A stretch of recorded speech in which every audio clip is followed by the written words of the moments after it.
গোবিন্দ চরিতামৃতে মধ্য লীলা দ্বিতীয় পরিচ্ছেদে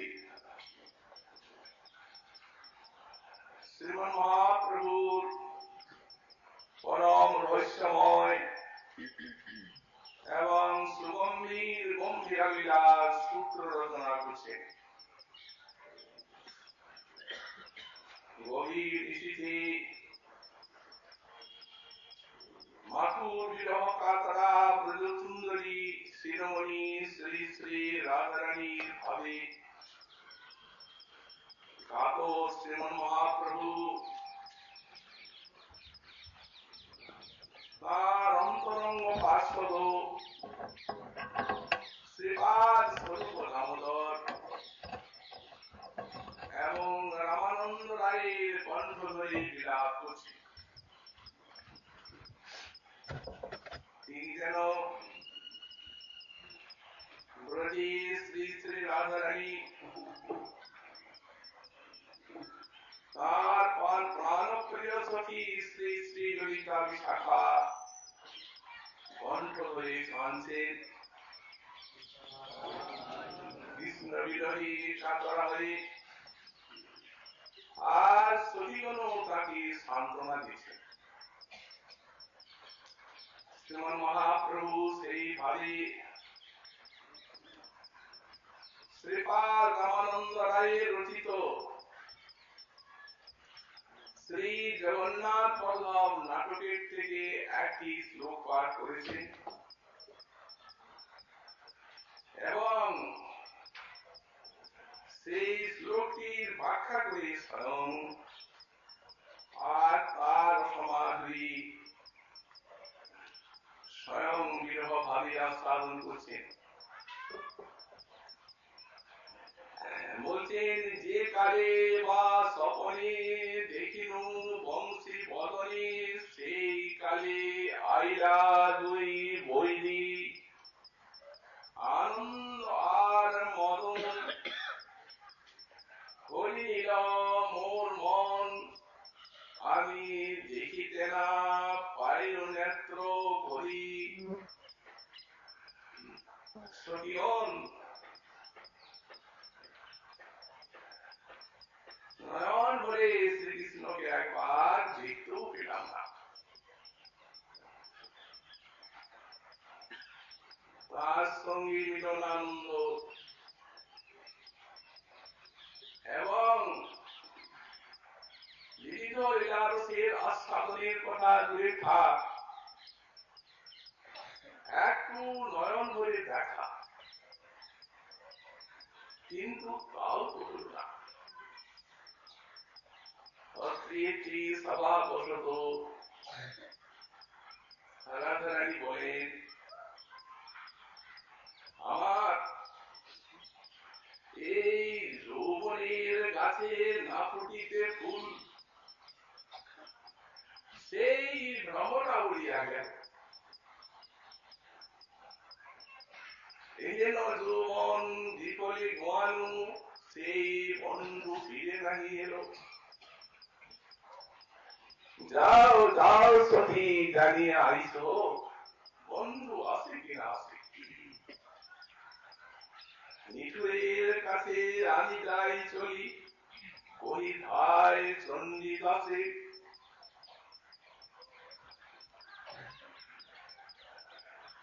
আমার এই যৌবনের গাছে তুলি পড়ল, আর মধুসূদন শ্রীকৃষ্ণ এখানে থেকে উড়ে চলে গেল।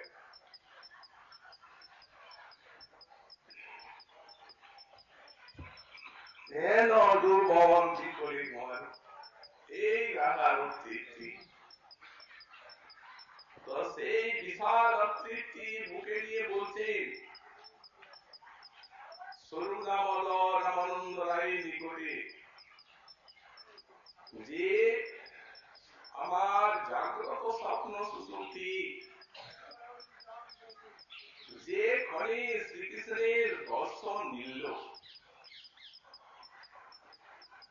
তখন যেমনি শ্রীকৃষ্ণ দর্শন করব তেমনি দুটি শত্রু এলো, আনন্দ আর মদন মর্মন, এই আনন্দ আর মদন, এই দুইটি বৈরী, এই দুই শত্রু। এই বইটি আছে বলেই গোপিকা গণিত সেই উত্তাল তরঙ্গময় প্রেম সিন্ধুর এতখানি উচ্ছ্বাস। এই বইটি আছে বলেই তাদের প্রেম তরঙ্গিনীতে এত বেগ, এত শক্তি, এত বিবিধ বাধা বিঘ্নকে অতিক্রম করে আর এই প্রেম তরঙ্গিনী খরতরণাদে প্রতিনিয়ত শাম সিন্ধুর দিকে ছুটে চলেছে। এই বইটি আছে বলে আমাদের কর্মপুরাণে একটি সুন্দর কথা বলেছিলেন, হরে বিক্রম বিষম কথ্যম অধর্ম ধর্মতাং প্রদীপ শুক্র সন্নে ঋষিকেশে বিপরীতে বিপর্যয়। ঋষিকেশ যদি প্রসন্ন থাকে যার প্রতি, তার সব উল্টো হয়ে যায়। তার হরি মিত্রং শত্রু বন্ধুতার কাজ করে। আর বিষম পথ্যম, আর কেউ যদি বিষ দেয় তাকে, সেটি অমৃতের কাজ করে, তাকে অমর করে থাকে। ধর্ম তার নিকটে পরম ধর্ম রূপে গণিত হয়। শুক্র সন্নে ঋষিকেশে, যদি ঋষিকেশ প্রসন্ন থাকে, তো ঋষিকেশ গোবিন্দ তিনি এদের নিকটে যত সুপ্রসন্ন, এমন কি আর কারো কাছে তিনি প্রসন্ন আছেন? নিজেই বললেন, ন পারিহম নিরবৈদ্য সংযুজান সসাধু কীর্তন বিবুধায় সাপিব। আমি তাদের উপরে প্রসন্ন হই, সেই ভক্তগণ আমাকে যেভাবে ভজন করেন, আমিও তাদেরকে সেইভাবে ভজন ফল দান করে থাকি। কিন্তু তোমরা যে উজ্জ্বল গ্রহ শৃঙ্খলকে ছিন্ন করে আর আমার সঙ্গে অনিন্দিত ভাবে এই মিলিত হয়েছ, তোমাদের ভজনী দিন শোধ করবার সামর্থ্য আমার নেই। তোমাদের সৌশীল্যে এই দিনের প্রতিকার হোক। তো স্বীকার করে নিয়েছেন এদের প্রতি সুপ্রসন্নতার চরমতা। তো সুতরাং এই যে বৈরী, এই বৈরী এই গোপীমণির প্রেমের উচ্ছ্বাস এবং মহত্ব সর্বাধিক ব্যাপকতা আনয়ন করে এই বৈরী। আমরা শ্রী উজ্জ্বল লিঙ্গমণি গ্রন্থে শ্রীরূপ গোস্বামী পাদের বাণী দেখতে পাই। তিনি যেখানে গোপী প্রেমের মহত্ব কয়েকটি বর্ণনা করছেন, বৈশিষ্ট্য সব প্রেমের থেকে, সেইখানে লিখছেন যে এই তিনটি এর কোথাও নেই গোপীমণির প্রেম ছাড়া। একটি বহুবাহ্যমানতা, একটি প্রচ্ছন্ন কামতা, আর একটি হচ্ছে দুর্লভতা। তো এই যে বহুবাহ্যমানতা, সেইটি হচ্ছে এই শত্রু, সেটি তো বৈরী। আর এই বহুবাহ্যমানতা, বহুবাহ্যমানতা মানে বাধা, তার মধ্যে এই দুটো। এখানে যে বলছেন যে দুটি শত্রু আমার এলো, একটি আনন্দ আর একটি মদন, কিন্তু দুটি নয়, বহু শত্রু আছে, বহু বাধা কৃষ্ণ ভজনের পথে। এদের ধর্মের বাধা, এদের কুলের বাধা, গুরুজনের বাধা, আত্মীয় স্বজনের বাধা, যারা দোষ দৃষ্টি করেন তাদের বাধা, শত্রুপক্ষের বিশাল বাধা,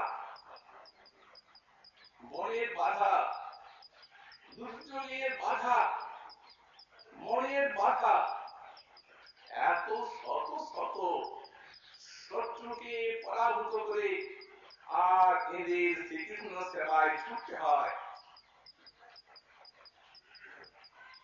কিন্তু এই মহাবেগবতী প্রেম সব বাধাকে অতিক্রম করে কৃষ্ণের সেবার জন্য তার চরণ সান্নিধ্যে ছুটে যাই। দৃষ্টান্ত তো হয়েছে মহাজন বাণীতে শাস্ত্রে। নারী বেগবতী স্রোতস্বিনী নদী সমুদ্রের দিকে ছুটে যায়,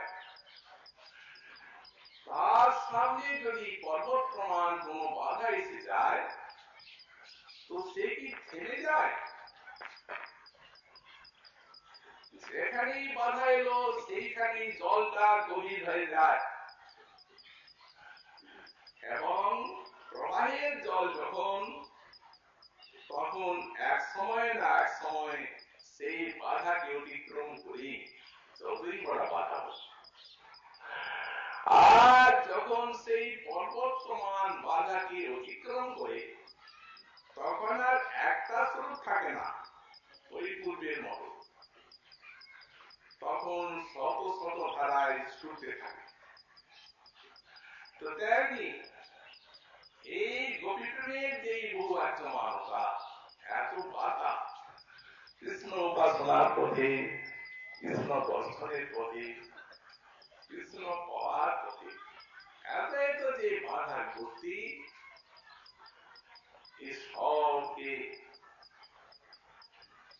যেখানে এলো সেইখানে প্রেম গভীর হয়ে গেল, আর বাধাকে অতিক্রম করে যখন ছুটবে কৃষ্ণ সিন্ধুর দিকে, তখন শত শত প্রবাহে ছুট। একটি কৃষ্ণ উপাসনার শ্রেষ্ঠ কথা আমাদের গোসাইপাদ বলেছেন, বিনা সর্বস্ব ত্যাগং ন ভজতি ভবনম যস্পতি। এটি একটি সুপরিচিত সত্য কথা। সর্বস্ব ত্যাগ না করলে প্রাণপতি গোবিন্দের ভজন হয় না। কারণ এই গোবিন্দ ভজনের সঙ্গে আর শ্রেয়কর বস্তুর আসক্তি কখনো মিল খায় না। আলমাধারীর মতে কৃষ্ণই তো তৃষ্ণা, কৃষ্ণ বিনান্য তৃষ্ণা শূন্য ভক্তি। সাধকের থেকে সিদ্ধি জগৎ, প্রেমের জগৎ, মহাভারীর জগৎ সর্বত্রই ব্যাপ্তি আছে। কারণ মহাভারীর যখন ব্যাখ্যা করছেন গোস্বামীপাদ, তখন এই যাবত্রাশ্রয় বৃত্তি এইটি টিকাতে লিখেছেন যে আশ্রয় মানে ভক্তির আশ্রয়, প্রেমের আশ্রয়, সাধনের আশ্রয়। যতদূর ভক্ত আছে ততদূর পর্যন্ত এর ব্যাপ্তি আছে। তবে হ্যাঁ, আধার ক্লেশ বিন্দু সুখাতি সূক্ষ্ম হলেও আছে, আর গোপী প্রেমী সেইটি সমুদ্রের মতো আছে, কিন্তু বিন্দু আছে।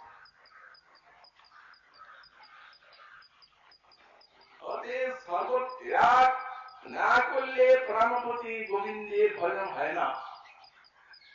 কিন্তু যে সমস্ত প্রেমিক ভক্ত সাধক গোবিন্দের জন্য সব ত্যাগ করেন, যার যেমন সামর্থ্য, যার যেমন ভজনের পথ, ইতর বস্তুতে আসক্তি ত্যাগ করতেই হয় কৃষ্ণের পর বস্তুতে। কিন্তু অন্য প্রেমীকে, অন্য ভক্তের ত্যাগ করেন বিচার পূর্বক, বুদ্ধিপূর্বক, সাবধানতার সহিত, সাধনার সহিত। এই জন্য সাধন বলতে হবে। আর এদের যে ত্যাগ, এই ত্যাগটি যত্নপূর্বক হয়নি,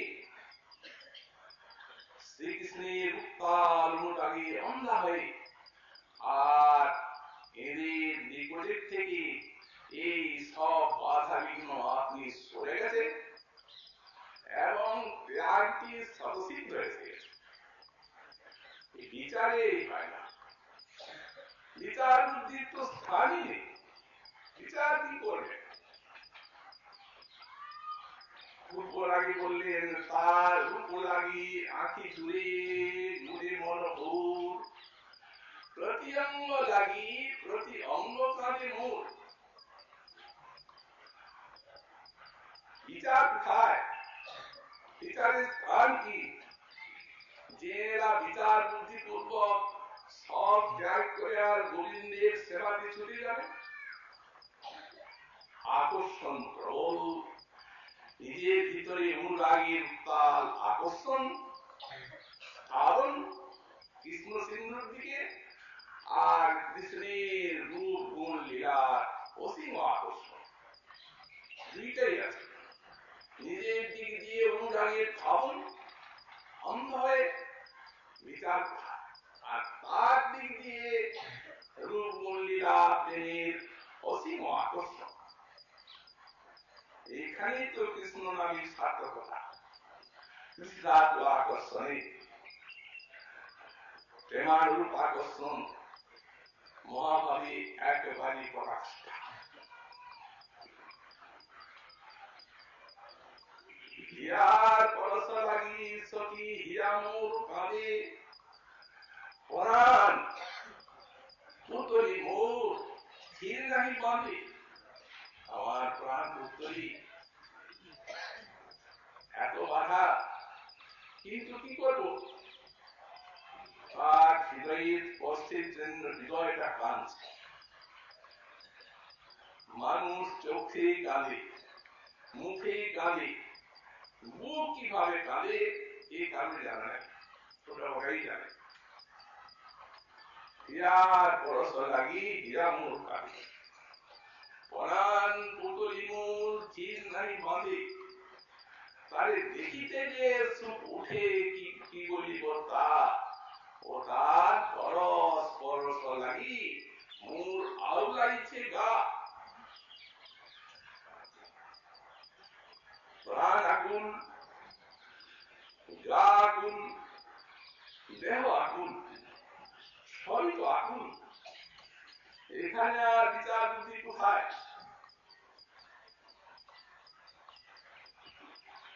কি আর করিব সখী, কি আর করিব, আমি যে কথা ভেবেছি মনে সেই সে করিব। বললেন না কি ভেবে রেখেছি, কিন্তু অন্তরঙ্গা সখী সবই জানে। এখন না বললেও কোন সময় তো বলেছে, সখীর কাছে তো আর কোন গোপন নাই। এটি কি কথা? কি আর করিব সখী, কি আর করিব, আমি যে কথা ভেবেছি মনে সেই সে করিব। কি ভেবেছি? বলেন সব ত্যাগিয়া আমি কাননে পুষিব, সেই কান গিলে করি হার। সব ছেড়ে দেব, কি শক্তি?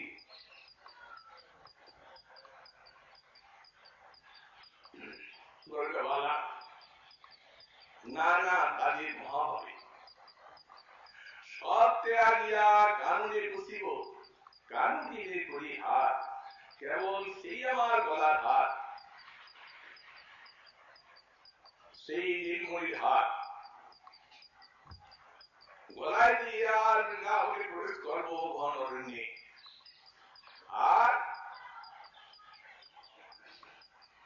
নির্জনে বসি রাতি দিবসে, দিন রাত সেই নির্জনে বসে, আর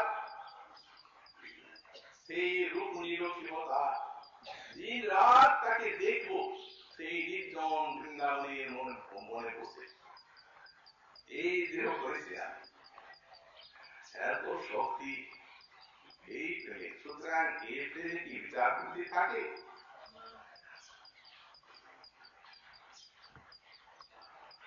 সুতরাং একটি দুটি বাধা নয়, একটি দুটি শত্রু নয়, অনেকগুলি শত্রু। উত্তর গোষ্ঠ আসছেন প্রচারণ করে বৃন্দাবনের মনের থেকে গোপীগণের নাম গোবিন্দ দর্শনের জন্য আকুল। মা জন্ম একে অদূর বিরহ বলে আখ্যা দিয়েছে, অদূর প্রবাস। তার মানে প্রবাস হলে কি করে?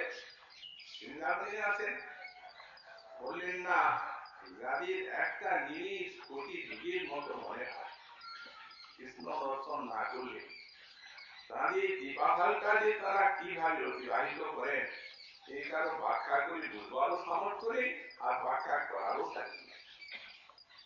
একটা জিনিস যারা এক গল্পের মতো মনে করে, তারা কি দুঃখে আছে, গোবিন্দ দর্শন করবেন সব ছুটে যাচ্ছেন। সখী রাধারানীকে দেখাচ্ছেন চন্দ্রশালিকায় সুন্দরী পৈশ্য মিলতি বনমালী, ওই দেখো বনমালী, দেখো দেখো। রাধারানী বলছেন সখী কি হেরিব এই শ্যাম রূপ নিরূপম রে,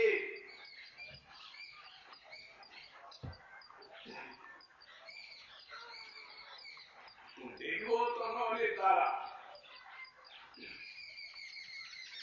কিন্তু নয়ন তো আমার মনের মতো নয়, আমার নেত্রগুলি মনের মতো না। মনের দ্বারাই তো দেখা, নেত্র মনের মতো নয়। এই নয়নের আমার কৃষ্ণ দর্শনে আমার বিবিধ বই, এই সত্য সামনে দেখো সখী, এই সাম দর্শনে আমার তো একটা বই না, আমার বিবিধ শত্রু।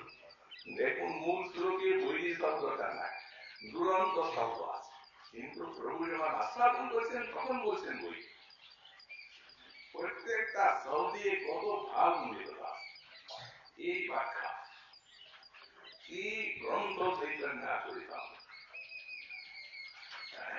ভক্ত কবি লিখেছেন এই সাম দর্শনের সখী আমার বিবিধ বই। দেখব কি একটা তো শত্রু না, অনেক শত্রু। কি শত্রু?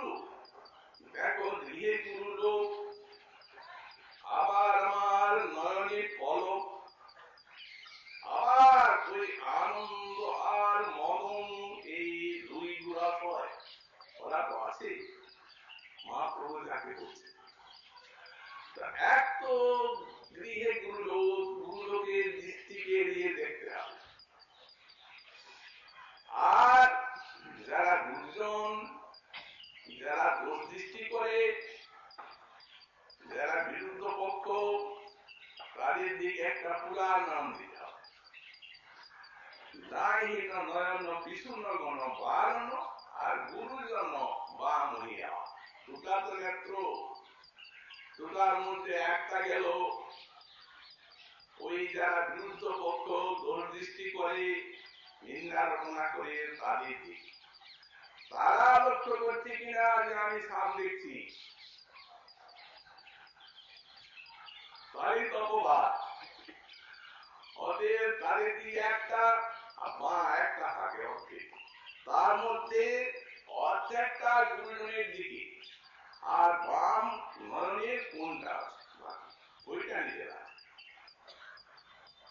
এই বাম নয়ন কোণে হরিয়ে বল কোণে, এই বাম নেত্রের কোণে শ্রীহরিকে দেখতে হবে। এই তো গেল।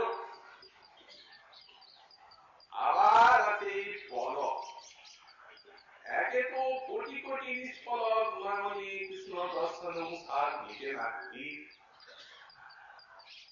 আর তার মধ্যে দুটি, আর তার মধ্যে আবার পলক দিয়ে ঢাকা, সেই একটু অর্ধেকের অর্ধেক তা আবার পলক দিয়ে ঢাকা আছে। কি দেখো, তারপরে আবার এই দুটি দুরাশয়, এই আনন্দ আর মদন, আনন্দ আর মদন, এই দুই দুরাশয় এরা আবার বদলাচ্ছে।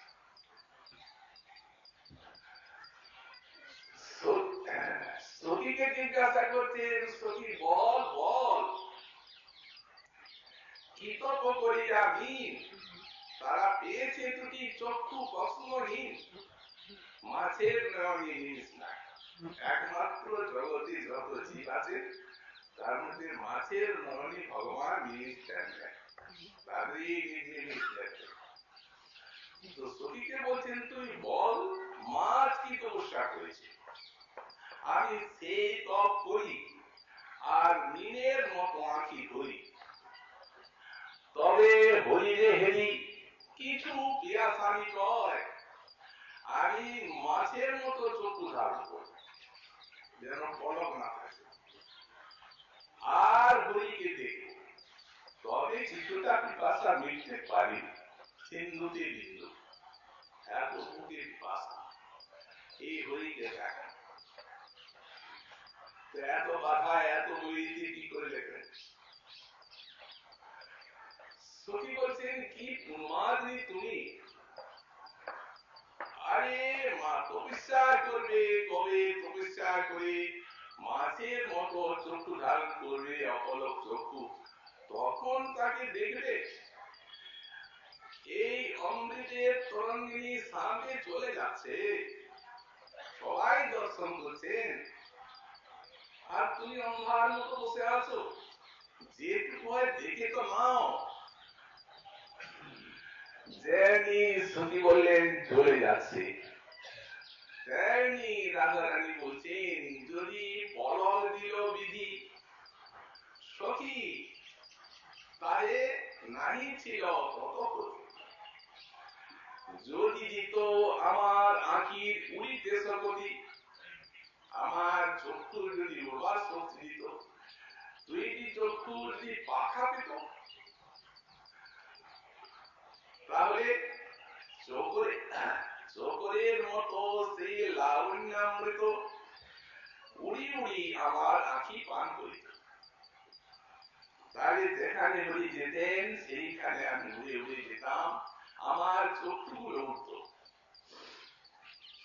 আর উড়ে উড়ে আমার চক্ষু ওই চকরের মতো সেই লাবণ্যামৃত পান করত, তবে কিছু পিয়াসা মিটিত, এই মোর মনে লয় এই রাধা শ্রীহরি দর্শন, অতএব কম শত্রু নেই, অনেক বলি। কিন্তু এখানে দুটি বলেছেন, এক মদন আর এক আনন্দ। মদনের কথা তো আমরা বলেছি, শ্রীকৃষ্ণ সেবার উদগ্র বাসনা, যা গোপীমণির কাম। আনন্দ কি করে, আনন্দ কোথায়? মহাজন বলছেন আত্ম সুখ দুঃখে গোপীর নাহিক বিচার, কৃষ্ণ সুখ হেতু চেষ্টা মনোব্যবহার, কৃষ্ণ লাগি আর সব করি করি ত্যাগ, এই কৃষ্ণ সুখ হেতু তারা করে শুদ্ধ অনুরাগ, শ্রীকৃষ্ণের সুখের জন্য এরা শুদ্ধ অনুরাগ করেন, এদের নিজের সুখ দুঃখের বিচারই না, নিজের দিকটা এদের শূন্য। কিভাবে এই কৃষ্ণ সুখের দ্বারে আত্মসুখী বিসর্জন দিতে হয়, আত্মোৎসর্গ করতে হয়, এ তারাই সবার থেকে বেশি জানে। কিন্তু বলেন না, যেহেতু এরা গোপী, নিজের সেই ভাবটিকে গোপন করার মতো এমন আঘাত আর বিশ্বে কোন ভক্তের নাই, একবারে নিষ্কাম আত্মেন্দ্রিয় সুখবাসনা শূন্য, কিন্তু উনি বলবেন না, বলবেন আমার সুখের জন্য আমি তোমায় চাই। সখী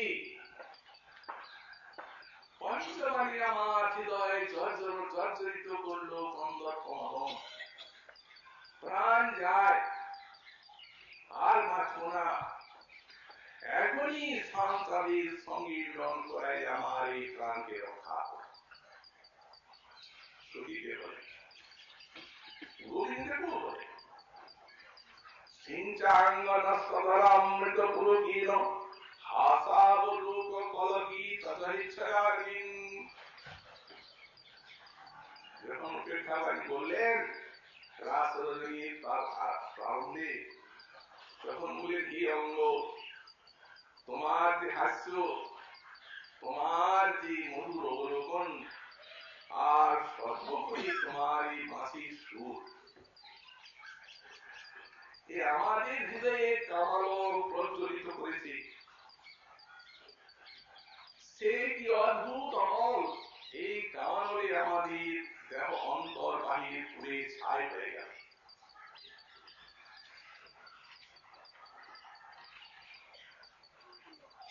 আর বাঁচব না। সিঞ্চাঙ্গন সদরামৃত পুলকিন হাসাবলোক কলকি তদরিচ্ছয়াগ্নিং। ইচ্ছায়াগ্নিং কামানল কষ্ট উক্তি। মুখে বলেন।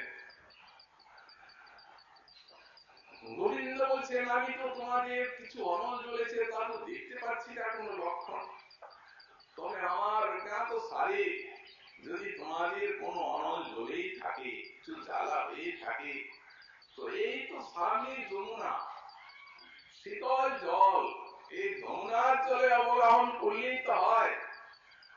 তার উত্তরে বলেন ওই যমুনা, কোটি কোটি যমুনা এলেও হবে না, আমাদের এই অনল নিবাতে গেলে জলে হয় না, এই অমৃত চাই। সব নিজের কথা বলছে। গোবিন্দ বলছেন সে অমৃত তো স্বর্গে, অমৃত এখানে কোথায় পাওয়া যায়, ভুলোকে। গোপী বললেন না না, সে অমৃত স্বর্গে নেই, সেই অমৃত তোমার কাছে আছে। তোমার হাস্য, তোমার অবলোকন, তোমার বিনুগান শুনে আমাদের ভাবনি অতএব সিঞ্চাঙ্গন সদরামৃত পুলকিন, তোমার অমৃত দ্বারা আমাদের সেই কামানো লিপাট। মহাজন বলছেন তখন কিন্তু নিজের দিকটা শূন্য, মুখে বলল হৃদয়ে কৃষ্ণ সুখের জন্য হৃদয়ের আকাঙ্ক্ষা করা ঢাকা বের করবেন না, বাংনিষ্ঠ করেন না। দুটো দৃষ্টান্ত দিয়েছেন। বলেন যেমন মনে করুন কোন ঘরকে যদি একটা আলো দিয়ে প্রদীপ দিয়ে যদি উজ্জ্বল করতে হয় ভালোভাবে, তো জানালা দরজাগুলি বন্ধ রাখতে হয়, আর তা না হলে তো অবাক্ষরে বাতাস ঢুকে আর প্রদীপটাকে এমনি নড়াবে, দুর্বল করবে, লেখাপুর পায়। তো তেমনি এই প্রেম প্রদীপ যে জ্বলছে হৃদয়ে, এরা সব দ্বারকে রুদ্ধ করে রাখে, যাতে বাইরের কোন প্রকারটা বেরিয়ে দিতে না পারে। আর একটা দৃষ্টান্ত দিলেন যে কেউ তার এক মিত্রকে মধ্যাহ্ন ভোজনের জন্য নিমন্ত্রণ দিয়েছেন এবং তার সেবার জন্য বিবিধ সমস্ত নৈবেদ্য তৈরি করে ভোগ লাগিয়েছে। মিত্র এসেছেন মধ্যাহ্ন কালে, এইসব মিষ্টান্নাদি নানা প্রকার দ্রব্য দর্শন করে আর মিত্র বলছে বন্ধু তুমি আমার জন্য এত পরিশ্রম করলে, তোমরা এত কিছু করলে। তখন বন্ধু যদি বলেন যে হ্যাঁ আপনাকে নিমন্ত্রণ করেছি, এগুলা তো করতেই হবে, তাহলে আর ভালোবাসা থাকে। তখন তিনি বলেন আপনার জন্য কেন করবো, এটা আমাদের একটা দিন ছিল বিশেষ, এগুলি আপনি এলেও করতে হতো আর না হলেও করতে হতো, এসব আমাদের নিজেদের জন্য, তবে তো প্রেম থাকে, ভালোবাসা। মান নিষ্ঠা করেন না গোপী কোনদিন।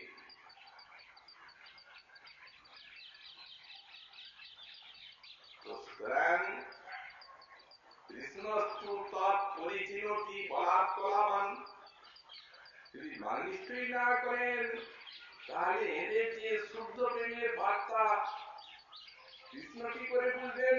বললেন তিনি হচ্ছেন প্রেমের কলাগুরু। বাইরে যাই হোক কিন্তু অন্তরের বার্তা তিনি সবই জানেন। তিনি জানেন হৃদয়ের প্রেম শুদ্ধ প্রেমে হৃদয়টা ভরা। আত্মীয় সুখবাঞ্ছা নাই কবিতা, তার কারণ এতখানি যে নিজের সুখটাকে আত্মসাৎ করেছে এদের রুচি, এই জন্য এদের রুচির নাম হচ্ছে সমর্থা।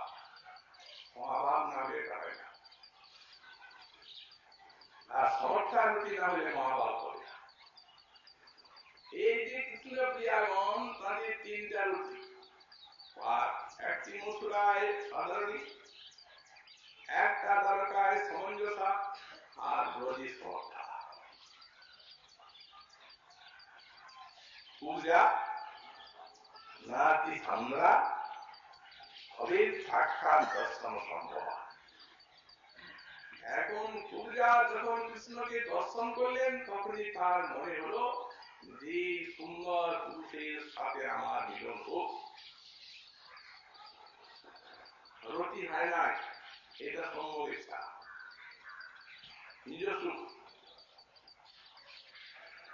তারপরে মনে মনে তিনি চিন্তা করছেন, কৃষ্ণ আমাকে ইনি আমাকে এত সৌন্দর্য দান করলেন, আমি কুরুপা ছিলাম, অতএব এই সৌন্দর্য মাধুর্য দিয়ে আমি এরই সেবা করব। তখন হল,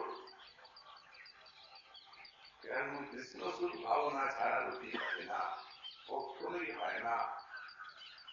প্রিয়তা আর সুখ এই দুটি ভাগ করে দিয়েছেন আমাদের গোস্বামী পাদ দুটি সৌন্দর্য। বললেন প্রিয়তা এইটি রতি, এর গতি একমাত্র কৃষ্ণ সুখের দিকে, আর সুখ এটি হচ্ছে নিজের সুখের দিকে। এটি আলাদা, এটি কাম, আর এটাই প্রেম। তো সুতরাং রুচি হলো, কিন্তু না আমরা কেন বলে সম্ভোগের আগে জানাই আমার সম্ভোগের আগে জানলো, তারপরে তো রুচি এলো। আর মহিষী মনের হচ্ছে পত্নী ভাবানী মহাত্মা, সাক্ষাৎ সুনাদি শ্রবণাদি যা পত্নী অভিমান এদের আছে। অগ্নি ঋতু সাক্ষী করে বিবাহ করেছেন সহস্র মহিষীকে, কিন্তু গতির বিরুদ্ধ সম্ভব হচ্ছে না। কোন সময় শ্বশুর এই সম্ভবের তাকে পেশ করে রুচিটাকে, তখন আর কৃষ্ণকে বসীভূত করতে পারে না। ভাগবতে তার প্রমাণ, পত্নস্তু ষোড়শ সহস্র মনঙ্গবাণী যস্যেন্দ্রিয়ং বিগঠিতুম বহুকন্যসিকু। 16,000 মহিষী শ্রীকৃষ্ণের ইন্দ্রিয়কে হাব ভাব কটাক্ষের দ্বারা বিষ্ট করতে পারেননি। সহজ নাকি? যখন মোহিনী রূপ ধারণ করলেন রুদ্রের নিকটে, তখন রুদ্রের মতো এত বড় যে মহামহা যোগেশ্বর সামনে পার্বতী দেবী আছেন, কিন্তু কি একবারে নগ্ন ভাব প্রকাশিত হলো, ভাগবত তার সাক্ষী দেয়। সেই তিনি কি রমণী মাত্রের গুণের আলোকে আকৃষ্ট হন নাকি? তিনি একমাত্র প্রেম ছাড়া অন্য হৃদয়ে কোনো কামনাই কেউ দেখাতে পারবে না, কখনো সম্ভব নয়।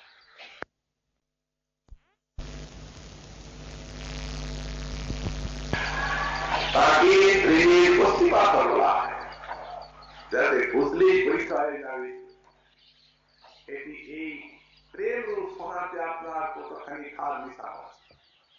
এদের একেবারে জাম্বুন হয়ে ভাগবতে দেখা যায় পঞ্চম স্কন্ধে জাম্বুন বলে তার নদ আছে। সেই নদটি হয়েছে তৈরি জাম ফলের রসে। এক একটা এমন বৃহত্তম বৃক্ষ আছে, উচ্চ বৃক্ষ, জাম ফলে জামের গাছ এক একটা হাতির মতো ফল। সেগুলো যখন পড়ে বিলীন হয়ে যায়, তখন তার রসে নদীটা তৈরি হয়েছে। সেই রসটাতে তার তীরে যে সমস্ত ধাতু ইত্যাদি সেই রস সংযোগে সেইগুলি সোনা হয়ে যায়, সে সোনাতে কোনো খাদ থাকে না, কখনো সম্ভব করি নয়। সেই জাম্বুনব স্বর্ণে দেব দেবীগণ অলঙ্কার আদি প্রস্তুত করে পরিধান করে। তো সুতরাং এই দেবীগণ এই প্রেম জাম্বুনদী অলঙ্কার পরিধান করেছেন, খাদ নেই এক বিন্দু না, এই জন্যেই তো এতখানি দুষ্টতা। এই গোপিকার ছেলে নামটি হলে এই জন্য সমর্থারতী, কৃষ্ণকে বশীকরণে সমর্থা, নিখিল আত্মেন্দ্রিয় সুখবাসনাকে হৃদয়ের থেকে বিদূরিত করতে সমর্থা। এই কামেন প্রেরণা রূপতি কামরূপা, এই কামকে প্রেম রূপে রূপায়িত করতে সমর্থা। ইয়ম এব রতি প্রৌঢ়া মহাভাবত সাঙ্গে, এই রতিটি প্রৌঢ় হয়ে মহাভাব পোশাকে প্রাপ্ত হয়। তো সুতরাং এদের ধীরে যে আত্মেন্দ্রিয় সুখবাসনার বা এই সুখের অত্যন্ত অভাব, তার প্রমাণ দিচ্ছেন ভাগবত এদের এই ত্রিমুখের বাণী। এইরকম একটা শ্লোক আর পৃথিবীতে কোন শাস্ত্রে, কোন মহাজনের উক্তিতে, কোন প্রেমিকের উক্তিতে পাওয়া যায় না। যত্তে সুজাত চরণম্বরংস্তরেষু হিতাসনৈর দলিময়ি কর্কশেষু তেনাতরিন অতচেতৎ ব্যথতেরপি শীত কুৎপাদির ক্ষমতিধীর ভবদাসান্ন। গোপীগীত কবিগণ বলছেন, তোমার সুজাত কমল অপেক্ষাও কোমল এবং পেলব চরণ তল যখন আমরা পক্ষে ধারণ করি, তখন ভীতা ভয়ে শোনই দলিময়ি ধীরে ধীরে। আমাদের শ্রী গোস্বামী পাদ লিখেছেন ওই সমর্থারতী লোচন রচনী টিকা, যে সব বাৎসরিক এই যে প্রেমগুলি আছে, এগুলিতে এই যে আত্মসুখ, একে বর্জন করা কোনো অসুবিধা নেই। কিন্তু এই মধুরারতি এমন একটা জিনিস, যেখানে সমবেচ্ছার দ্বারা তো হচ্ছে এই রতি, সমবেচ্ছার বিনা মধুরারতি হবে না। কিন্তু এই যে যুবক যুবতী কিশোর কিশোরীর যে সমবেচ্ছাটা করে, এই সমবেচ্ছার ফলে যখন মিলন হচ্ছে, তখন এই স্থানে নিজস্ব কামনাটাকে বিসর্জন দেওয়া অতি দুর্বার। বিষয়টা অন্যরকম, তো ব্যাখ্যা করার জিনিস নয়, অনুভব। ওটা খুব দুর্বার, মিশি মনে পারেন না, পূজার কথা ছেড়ে ভাগবত তার সাক্ষী দেয়, কেউ পারে না। কিন্তু একমাত্র গোপীগণ পেরেছেন এই সুখবাসনাটিকে বিসর্জন দিতে। তার প্রমাণ ওই শ্লোক। মনে করুন, কোন কান্তা যদি দুর্লভ কান্তকে নিজের করে পায় এবং সেই কান্ত যদি আনন্দ লাভের আশায় বা পিপাসায় নিজের চরণটি তার বুকে বাড়িয়ে দেয়, তখন তো চরণগুলি ধরে সেই কান্তা আনন্দ রসে ডুবে যাবে, ডোবা উচিত। কিন্তু এদের আনন্দ দূরে থাক, ভীতা ভয়, ওটা আনন্দের প্রতিযোগী ভয়, সেখানে ভয় সেখানে সুখ আছে। আচ্ছা, কি জন্য ভয়? কর্ক শিশু, বুকটা আমাদের খুব কঠিন, তোমার চরণ কোমল, কমল অপেক্ষাও পেল, এই বুকে ধরলেই ওই চরণে আঘাত করতে পারে, এই ভয়। কিন্তু তোমার মুখখানা দেখে আমরা বুঝতে পারি তোমার ইচ্ছা আমাদের দুঃখে বাজলে তুমি আনন্দ পাও। অতএব তোমাকে দুঃখ দিতে হবে না, তোমাকে সুখ দিতে হবে, দুঃখ দিতে হবে না। তাই শোনোই তদিময়ী, ধীরে ধীরে কোমল ভাবে থাকুন। যদি আত্মসুখ বাসনার অত্যন্ত ভাব না থাকে তো এই কথা কেউ বলতে পারেন না, কখনো অসম্ভব, সেটা হতেই পারে না। এতখানি কৃষ্ণ সুখের দ্বারী নিজের সুখ ভাবনাটাকে বিসর্জন দিয়ে দিয়েছেন। এই শ্লোকটি তার প্রমাণ, নিজের ভিতরে এই আনন্দ বাসনা নাই। তবে যে এখানে রাধারানী বলছে যে আনন্দ আমার একটা বই, বাসনা নাই কিন্তু আনন্দ কি পান না, এটা হচ্ছে প্রশ্ন। যদি গোপী আনন্দ না পান তাহলে তো এত বড় গোপী প্রেমের পুরুষার্থতাই থাকলো না। কারণ আনন্দ বা সুখী পুরুষার্থ সব শাস্ত্র বলে, মহাজন বলে। তো এই জন্যই আমাদের শ্রী চৈতন্য চরিতামৃতে গোস্বামী পাদ এই দিকে ব্যাখ্যা করছেন, গোপিকার নাহি নিজ সুখ অনুরোধ, তাদের নিজের সুখানুরোধ নাই, তথাপি বাড়ে সুখ, এই পরিত বিরোধ। কিন্তু এদের সুখ হয়, কত সুখ হয়। গোবিন্দ বললেন অন্যান্য সঙ্গমে আমি যে আনন্দ পাই তা হইতে রাধা সুখে শত অধিকার।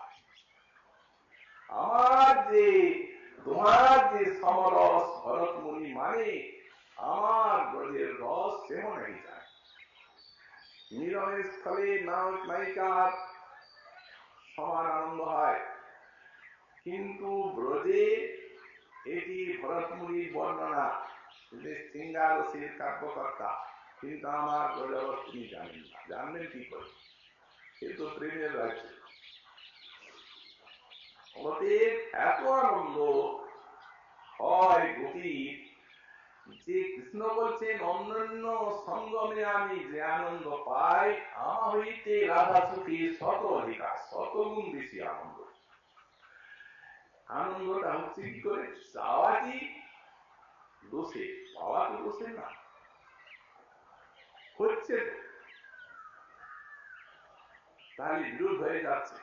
আমরা বলতে পারি দর্শন শাস্ত্র এখানে ধরতে পারেন যে আচ্ছা না চাইলেও আনন্দ হবে, কৃষ্ণ যা পাচ্ছেন তার থেকে শতগুণ বেশি হবে, তাহলে সেই আনন্দটাই এখানে হেতু হোক,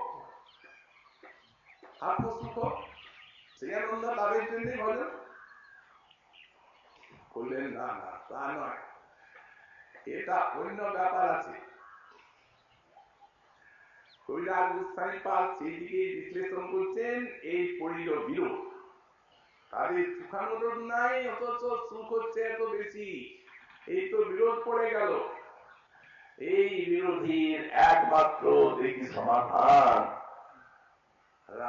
গোপিকার সুখ কৃষ্ণ সুখী পর্যবসা। গোপিকার সুখটি কৃষ্ণ সুখী পর্যবসিত আছে। পর্যবসিতটা কি প্রকার? আমার দর্শনে কৃষ্ণ পাইল এত সুখ, এই সুখের গভীর প্রফুল্ল অঙ্গমুখ। দেখছেন তো কৃষ্ণকে, আমার দর্শনে আমার সঙ্গে মিলনে এত আনন্দ পেলেন, আমি যদি সুখী হই ইনি আরো বেশি আনন্দ পাব। অতএব সেই সুখ কৃষ্ণ সুখ পোষে, যেহেতু গোপী প্রেমে নাহি কাম পোষে, এই জন্য সেখানে নিজের দিকটা শূন্য হয়ে গেল। গোপী প্রেমে কাম দোষ নাই, সেটা কৃষ্ণ সুখকে পুষ্ট করছে।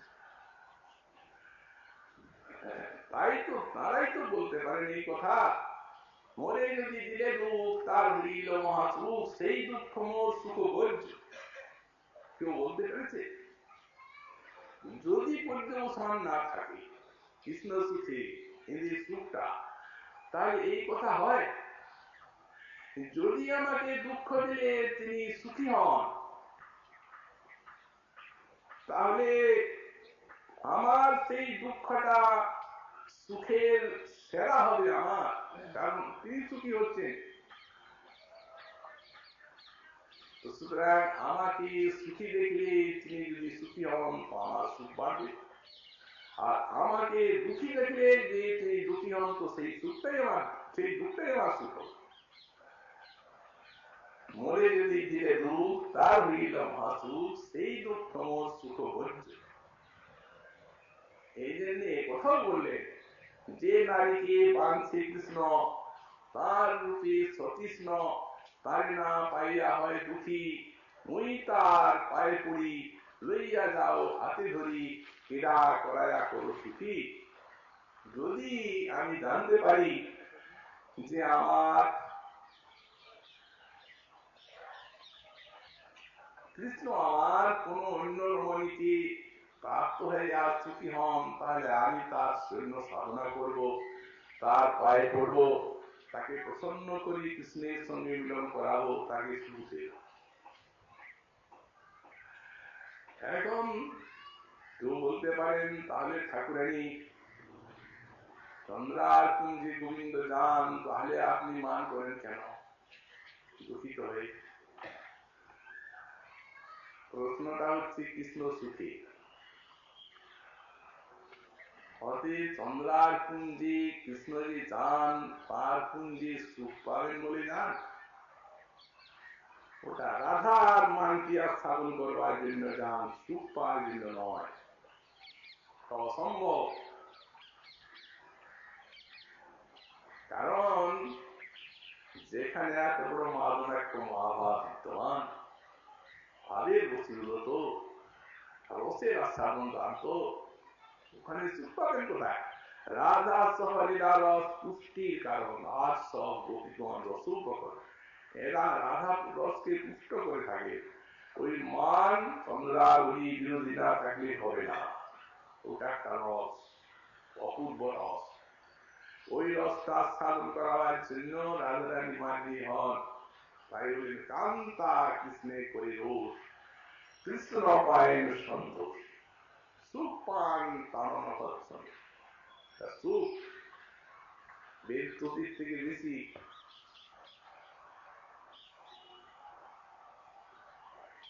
এই জন্য কান্তা পান করেন, সুখ পান তারণ হচ্ছেন।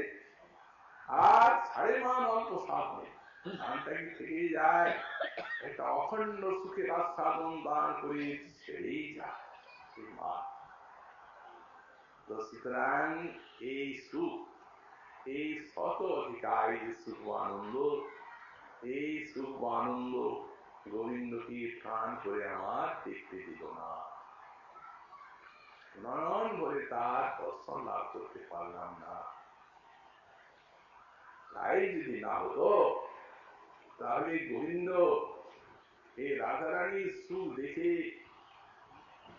তো আস্থাপন করবার জন্য লোভে গৌরাঙ্গ হলেন নাকি? তিনটার মধ্যে ওটা তো একটা, ওই শোনো রাধা প্রেমা, ওই শোনো মধুরিমা, আর ওই শোনো ভাবে দেহপুর সক্ষণ চাষা মদনুভবত তিনি সংবাদ ইতি লোভা।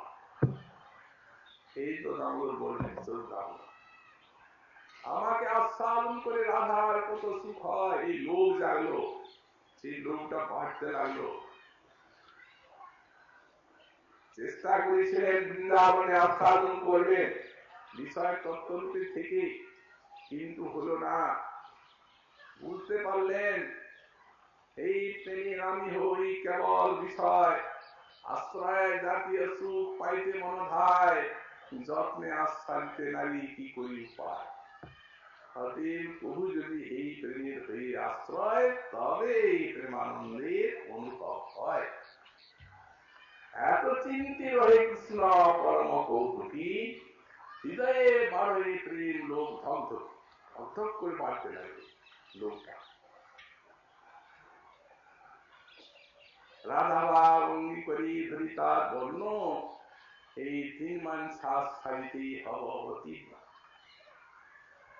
সর্বকালী কইল কৃষ্ণ এই তো নিশ্চয়, হেন কালী আইলা যুগাবতার সময়, আর সেই কালে শ্রী অদ্বৈত করেন আরাধন, তার হুঙ্কারে কইল কৃষ্ণ আকর্ষণ। এই মহাপ্রভুদের এই শ্লোক আস্বাদন করলেন, এই তো এইখানে করছেন চরম এই ভাব আস্বাদন। শুধু নিজে আস্বাদন করলেন না, আনুষঙ্গিক ভাবে এই রাধারানীর প্রেম রস সারা বিশ্বে ছড়িয়ে দিলেন। এটা অদ্ভুত অবদান। আমাদের রামানন্দ রায় এটি বুঝতে পেরেছিলেন, এই জন্য খাদ্য সেরিমনি করে দাঁড় করালেন রাধা প্রেমকে। কিন্তু জীব কখনোই রাধা হতে পারে না, অসম্ভব। অথচ সাধনার দ্বারা যা পাওয়া যায় তাই সাধ্য। তাহলে কি সাধনার দ্বারা কেউ রাধারানীর মতো প্রেম লাভ করে কৃষ্ণকে আস্বাদন করতে পারে? রাধা প্রেমকে সাধ্য শিরোমণি বললেন রাম রায়, আর প্রভু অঙ্গীকার করেনি এই সাধ্যাবলী সুনিশ্চয়, তোমার কৃপাতে ইহা জানি নিশ্চয়। কেন বললেন না? রাম রায় এত প্রশ্ন করলেন, তুমি যে বললে সাধ্য শিরোমণি রাধার প্রেম, কিন্তু রাধা তো রাধাই, জীব কি সাধনার দ্বারা এই বস্তু আস্বাদন করতে পারে রাধার প্রেম? কিন্তু বললেন না, মেনে নিলেন, কারণ ওইটা দেওয়ার জন্য এসেছে। মুখ্য কার্য হয় রাধার প্রেম রস আস্বাদন, আর আনুষঙ্গিক প্রেমময় হইল প্রেমময়। সেই প্রেমটি সে অত্যুত্তম রাধার প্রেম, সেইটি হচ্ছে মঞ্জুরি ভাব, যা গৌরী বৈষ্ণবীর সাধ্য এবং সাধনা। কারণ এর পিছনে একটা বিরাট বিজ্ঞান আছে, দৃষ্টান্ত দেওয়া আছে। রাধার স্বরূপ কৃষ্ণ প্রেম কল্পলতা, সখীগণ হন্তার পল্লব পুষ্প পাতা, কৃষ্ণ লীলামৃতি জবি লতা কি সিঞ্চয়, নিজ সেই হইতি পল্লবাদ্যির কোটি সুখ হয়। রাধারানী হচ্ছেন কৃষ্ণ প্রেম কল্পলতা, আর সখীগণ পল্লব পুষ্প পাতা, আর মঞ্জুরিগণ হচ্ছেন মঞ্জুরি। কারণ কোন সময় পুষ্পের সঙ্গে ভ্রমরের মিলন হয়, কিন্তু মঞ্জুরির সঙ্গে হয় না। কোমল পাতাগুলি তারা চারদিকে থেকে পুষ্পের, আর পুষ্পের উপরে মধুসূদন প্রেমের লোকটাকে পাড়ায়। তো তেমনি এরা নিকটে থেকে রাধার প্রতি গোবিন্দের লোককে বাড়াচ্ছেন, আর রাধার লোক প্রেম কল্পলতা করুণা করে নিজের আস্বাদনটা পুরো দিয়ে দিচ্ছেন। লতার মূলে সিঞ্চন করলে লতা সুখ হচ্ছে কি না এ বুঝতে পারা যায় না, কিন্তু কোমল কচি কচি পাতাগুলা দেখে বোঝা যায় যে লতার আনন্দ হলো। সঙ্গে সঙ্গে জল সিঞ্চন করা মাত্রে ওরা চকচক করে। তাই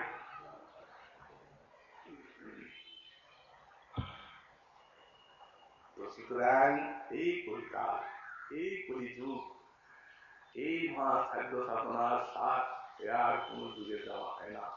মহাপ্রভু নিজে আস্বাদন করে যা কলিযুগকে জীবিত দিয়েছেন, সুতরাং তিনি আস্বাদন করে দিয়েছেন, আর কৃপায় ক্ষীণা হয়, তার করুণায় জীব পেয়ে গেছে। সব কিছু সাধনা পেয়েছে, খাদ্য বস্তু হাতে পেয়ে গেছে। গুরুদেব জানিয়ে দিয়েছেন নিজের স্বরূপ একাদশ ভাব, তার জাগরণ করে আর সাধক এই বস্তু আস্বাদন করতে পারে।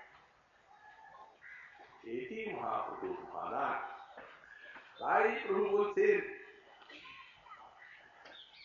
যে সখীগণ স্বরূপ দামোদর আনন্দ রায়কে দর্শন তো হল না, নলে সাপ দিচ্ছিল না, আর সেই জন্য যত্ন করব না। কারণ যখনই দেখবো তখনই তো সেই সত্য আসবে, বাধা দেবে দেখতে পাবো। অতএব মনে চিন্তা করেছি কি, এবার যদি কোনক্ষণ করায় কৃষ্ণ দর্শন, তবে সেই কোটিক্ষণ ফল দিয়ামাল্য চন্দন নানা রত্ন আভরণ অলঙ্কৃত পরিবেশ ফল, সেই ক্ষণটিকেই পুজো করি। যে ক্ষণে গোবিন্দ দর্শন করাবে, মাল্য চন্দন দিয়ে পুজো করব, রত্ন অলঙ্কার দিয়ে সাজাবো, দর্শন ভাগ্য তো নেই, কিন্তু এই ভাগ্যটি তো হবে।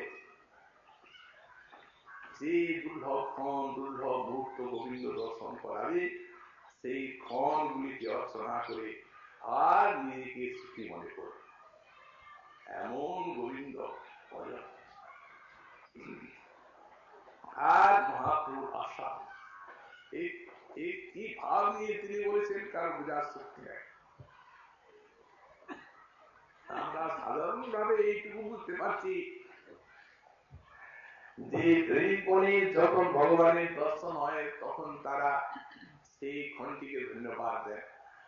আর ভজনশীল গণের যখন ভজন উপস্থিত হয়, ভজনের সময়টা কাটে, সেই সময়টা সত্যি ধন্যবাদের যোগ্য, ধন্যবাদ আর ঠিক কথা। কিন্তু প্রভু যে কি ভাব নিয়ে বলছে, কত আর্থিক কৃষ্ণ দর্শনের জন্য এই কথার মধ্যে ব্যাখ্যা আছে। দর্শন করার এত বুক ভরা বিশাল আকাঙ্ক্ষা, তৃষ্ণা, পিপাসা, অফুরন্ত অনন্ত পিপাসা, অথচ দেখতে পাচ্ছেন না, এই আকুতিটা এই বাণী দ্বারা প্রকাশ করেছে। এবার যদি কোনক্ষণ করায় কৃষ্ণ দর্শন, তবে সেই যদি কোন ফল দিয়ামাল্য চন্দন নানা রত্ন আভরণ অলঙ্কৃত করি। আমরা এই জগন্নাথ বল্লভ নাটকের আস্বাদনী মহাপ্রভুর তিথি 7 দিন এখানে আমাদের পরম শ্রদ্ধাস্পদ শ্রীযুক্ত কৃষ্ণদাস মাদ্রাজি বাবাজি মহারাজের এই তিরোধান তিথির আরাধনা উপলক্ষে আস্বাদন করলাম। বাবাজি মহারাজ উনি ছিলেন রাধা পার্বত মনিষ্ঠ। একদিকে হরিনামী সদাশয় বৈষ্ণবীর উপকার কর্তা এবং অনেক সাধনাবলিতে ভূষিত ছিলেন। সুতরাং কৃষ্ণ কথা তাঁর প্রাণ ছিল। এখানে কৃষ্ণ কথা ছুটে যেতেন, অস্ত্রপুলকাদি ভূষিত হয়ে শুনতেন। আর এইসব কথা তুলনায় না। তো সুতরাং তিনি যদি একটু আনন্দ লাভ করেন, তাহলে আমাদের প্রয়াস সার্থক হয়। এবং আপনারা এই কথাটি যদি কিছু ভুল ত্রুটি থাকে, কৃপা করে মার্জনা করবেন এবং আশীর্বাদ স্বীকার করবেন, যাতে আপনাদের এই সেবা নিয়ে জীবন ধন্য করতে পারি। আমাদের এই অনুষ্ঠান আজকে এখানেই সমাপ্ত।